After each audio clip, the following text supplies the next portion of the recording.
ஓசூர் அருகே தர்பூசணி பழங்களில் சிவப்பு நிறமூட்டிகள் ஊசி மூலம் செலுத்தப்பட்டு விற்பனை செய்யப்படுவது அதிர்ச்சியை ஏற்படுத்தியுள்ளது. இந்த பழங்களை சாப்பிடுவதால் புற்றுநோய் ஏற்படும் அபாயம் உள்ளதாகவும், குறிப்பாக குழந்தைகளை அதிகம் பாதிக்கும் எனவும் உணவு பாதுகாப்பு அதிகாரிகள் எச்சரித்துள்ளனர். தேன்கனிக்கோட்டை பகுதியில் இருந்து தமிழகத்தின் பல்வேறு பகுதிகளுக்கு தர்பூசணி பழங்கள் விற்பனைக்காக கொண்டு வரப்படுகின்றன.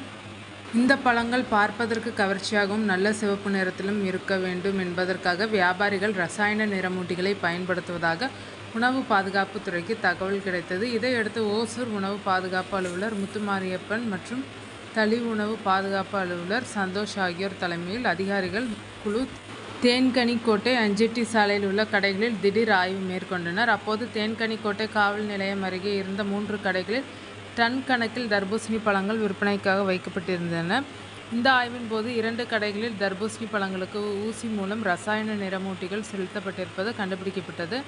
அதிகாரிகள் கூறுகையில், வியாபாரிகள் எரித்ரோசின் மற்றும் போன்சிவ் 4R பவுடர் போன்ற ரசாயனங்களை ஊசி மூலம் செலுத்தியிருப்பது தெரிய வந்துள்ளது. இந்த ரசாயனங்கள் தலைவலி, காய்ச்சல் போன்ற மைனர் பாதிப்புகளை மட்டுமல்லாமல் புற்றுநோய் போன்ற கொடிய நோய்களையும் ஏற்படுத்தக்கூடியவை. குறிப்பாக இது குழந்தைகளை மிக அதிகமாக பாதிக்கும் அபாயம் உள்ளது என்று எச்சரித்தனர்.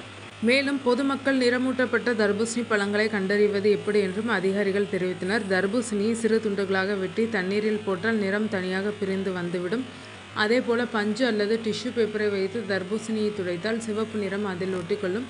இப்படி இருந்தால் அந்த பழம் ஆபத்தானது என்று அவர்கள் கூறினர்.